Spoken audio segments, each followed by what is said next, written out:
Storytime with Brian. The Meaning of Life by Bradley Trevor Grieve. Best-selling author of the Blue Day book. That was a good book.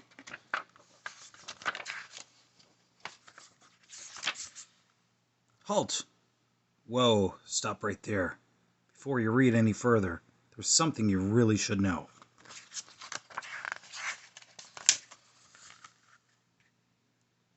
You may have opened this little book expecting it to be filled with answers, but, surprise, surprise, it's actually a book about questions. This may not be what you wanted to hear. Most people don't like questions. They like answers. And if they don't get easy answers straight away, their eyes immediately start to glaze over. Look at that cat. Pretty soon they're off in a lovely daydream about dancing cupcakes, singing turnips, and soaking in a bathtub filled with warm vanilla custard. Actually sounds pretty good, yeah. So, and this is important, if you feel like saying questions, who needs them? Then this is your last chance to throw this book away and wander off to watch reruns of Gilligan's Island. I repeat, this is your last chance. The meaning of life. No matter how you look at it, life is strange. Very strange. For example, it's an indisputable fact that we are all made of the precise same substance as the most intelligent, creative, magnificent life forms in the entire universe. Furthermore, we are composed of the exact same atomic matter as the mightiest mountains on this planet and the brightest stars in the galaxy. Of course, this is also true for potatoes, snails, and meatloaf. Perhaps that's why there's so much about life that doesn't make a great deal of sense. For starters, why are we so overly impressed by and obsessed with objects and achievements of immense scale, when it is actually the tiny little things that, when put together, make big things possible? Why do we try to create our own little worlds so we have the illusion of being completely in control of our entire existence, when we know with absolute certainty that we are not? Why do we go on and on about individuality being the very essence of who we are, and then accept a degrading level of conformity in virtually every facet of our lives? Why do children believe in fairies, but grown-ups don't? And why do we get so hung up on what we don't agree on, when in fact it's our differences that make life interesting? After all, half the world is upside down, so there's absolutely no reason why we should all agree on everything. Look at the dog. Isn't he so cute? Even something as basic and profound as "don't chew with your mouth open" is not as widely accepted as you might think. Why is it that, when passions are inflamed, we choose to argue and fight? When dancing the cha-cha is less injurious, far more enjoyable, and equally effective in resolving the tension. Look at him dancing. Cute. And why do we feel drawn together as a species? Yet we steadily build up defensive barriers around our innermost feelings and beliefs, so we can never be truly close to anyone. Perhaps the confusion arises because life is not always what it seems. As a species, we are obsessed with superficial appearance. We all have filters on, so we mostly see only what we want to see. When you finally open your eyes, you may be shocked at the obscured way you have been viewing the world to suit your own little plans. With those filters removed, you can take a closer look into yourself and ask objective questions about the universe and your place in it, In other words, investigate the meaning of life. So what is life all about? Well, you often hear that. Life is a journey. But a journey to where exactly? Some people say that life is all about acquiring knowledge. If that's true, then why do smart people always dress so badly? There are those who say that life has no purpose. It just is. Whoa, that's just so deep. Then there are people who say that we're simply here to have a family. After all, the desperate need to replace ourselves is etched into the genetic map of every living thing. However, this means that our entire existence is driven by our primitive urges. Okay, sure, a long weekend maybe, but our entire existence? I don't think so. In fact, come a tiny bit closer and I'll let you in on a little secret. All these ideas sound completely stupid. The only theme that resonates throughout the numerous popular life theories is love. Love, in all its fragile forms, is the one powerful, enduring force that brings real meaning to our everyday lives. Of course, I'm not talking about romantic kissy-kissy love, although that is pretty powerful stuff in itself. It's well documented that a broken heart feels far more painful than squeezing lemon juice over a deep paper cut. But the love I mean is the fire that burns inside us all, the inner warmth that prevents our soul from freezing in the winters of despair. It's the love of life itself. It's the voice that says, celebrate life, be creative. It brings with it the passion and understanding that some things in life are worth dying for, but there is so much more worth living for. It encourages us to greet each moment the same way we greet an old friend at the airport, to embrace opportunities to express ourselves in a way that makes us feel glad we exist. The love of life leads us to help others simply because it feels great to contribute to those around us. We all know how wonderful it feels to be a rock for our family and friends. Of course, there is a limit. But as good as it sounds, and as much as you're here to live the life you love rings true, it still brings up a whole pile of sticky questions. Specifically, why exactly are you here? What is it that you truly love? People who don't ask themselves these questions invariably go through life wondering why it isn't a lot more fun.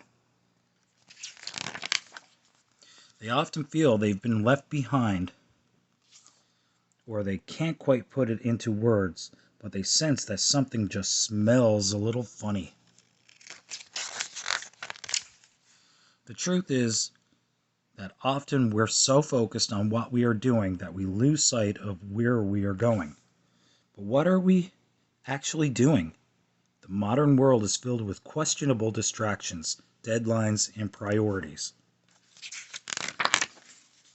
Day and night blur into one. We get caught up in an avalanche of fears and desires that propel us into a race we can't possibly win. So we rush to get to a certain ideal point in our life, and then what? It's just like when you drive all the way to the store, get out of the car, and then can't remember what you came for. So many of us start off dreaming about a wonderful life that is wild and free. But that's usually a long way from where we actually end up. Sadly, we often discover this fact right at the end. So when it's too late, you can't start all over again. And let me tell you, there are some awfully bad feelings in this world, like bubbles in the bath guilt, pungent foot odor in the shoe store embarrassment, and I can't believe I did that on the first date anxiety. But of all the awful feelings that make you feel sick to your stomach, nothing feels half as bad as knowing you had a chance to do what you truly love and you didn't take it. So what is your life's passion? What were you put on this earth to do? The answer to these questions will unlock the great mystery of life. It's as big as they come. Here are a few hints that may help you get on the right track. First, no one is going to tell you about it. It's like walking around all day with a sign on your back that says, "Kick me." You must discover it for yourself. It's also highly unlikely that one day you'll suddenly be bathed in bright light and your life's purpose will be laid out in a divine vision. And it's guaranteed that you won't find it on television. Yes, it's remotely possible that one day the blood will rush to your brain and enable you to work it all out without too much bother. But the best way is to spend some quality time alone, asking yourself the tough questions. This exercise is not that hard, and it's all about being honest. It's as easy as raise your hand if you feel you could get more out of life. It's also about getting to the essence of what really matters. Never mind who moved your cheese. Ask yourself why you were looking for cheese in the first place. For some people, this will simply be a case of seeking out the moments in their life that are beautiful and true, and then building a plan around them. For others, it may feel as if they are staring into an abyss. In extreme cases, such intense introspection may cause the brain to swell to dangerous dimensions. Trust me, it's worth the risk. If you ask the big questions and listen carefully to your heart, you will eventually hear destiny call you.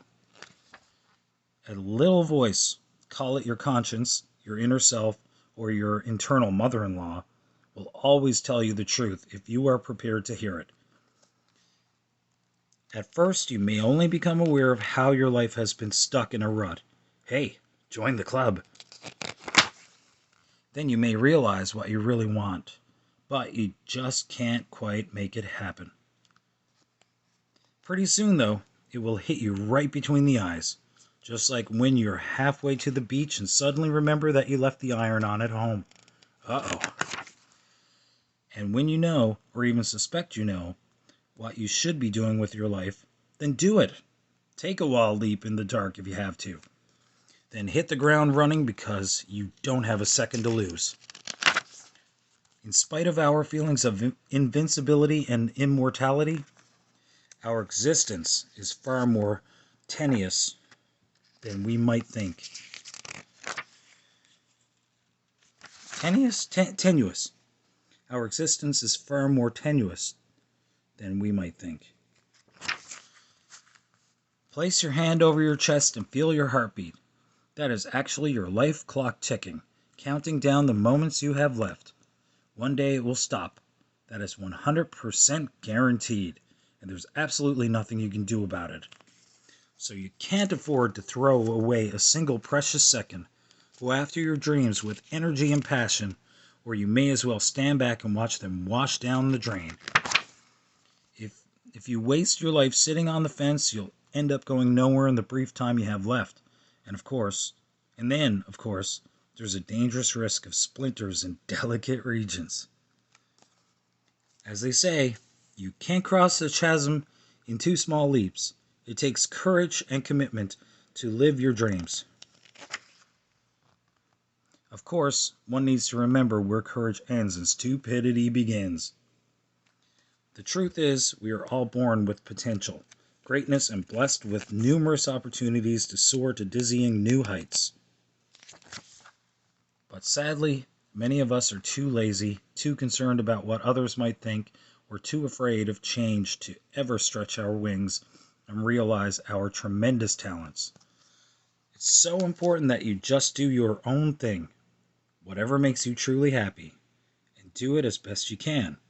It doesn't matter whether your thing is making snowballs, holding your breath underwater, hog calling, or wielding a hairdryer with dramatic effect. The only thing that matters is that you feel great about what you're doing. Keep in mind that whatever you do, mistakes are a part of life. So don't waste time kicking yourself for the past. Don't stall or stress over whether you're doing the right thing. You'll always know the answer in your heart. Rather than be discouraged, always remember that rejection and resistance are almost guaranteed when you're doing something very important and very special. When you set out to live your dreams, lots of people, including those who love you the most, will try to hold you back. In this world, there are many miserable pessimists who have given up their dreams and will tell you, you're wasting your time. You'll never make it. You may well be surrounded by people who secretly want you to achieve less or even fail completely, just so they don't look bad. Forget about it, they'll say. It's not worth it, and it's not right for you anyway. So it's important to understand that following your own path is incredibly rewarding, but it's definitely not easy. Like everyone else, you will have some days that are better than others. Occasionally, everything may seem like a total disaster area. People will look at you strangely when you tell them what you are trying to achieve. And you'll start to listen to your detractors and doubt yourself. Why, oh why, didn't I keep my job selling hot dogs? But whatever happens, just hang on. Remember that everybody struggles at times. It's incredibly draining to live through the day doing something you really don't enjoy or even care about. But if you follow your dreams, at least you will exhaust yourself doing what you love most. Look at the kitten in the hill. Oh, this is cute. Now you may not think that this will measure up to much in the global scheme of things, but believe me, it does. When you get the most out of your life, savoring every last drop, it will transform everything about you from ordinary to extraordinary or extraordinary. When you do what you love, you can pull back the bed sheets every morning feeling excited about beginning another day. And you'll be filled with a heartfelt joy that is highly contagious. Just like when you start laughing out loud and you make someone else start laughing. And then someone else. Until you are all laughing so hard that your eyes water, you get terrible stomach cramps, it's hard to breathe, and you can't even stand up.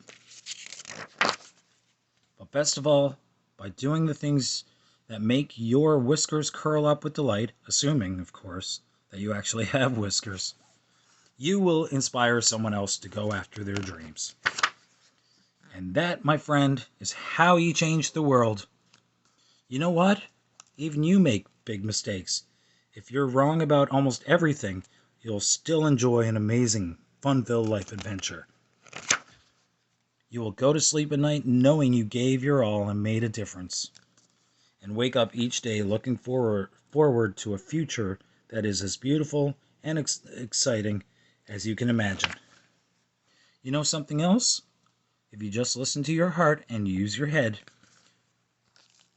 you'll never be wrong. This was Story Time with Brian.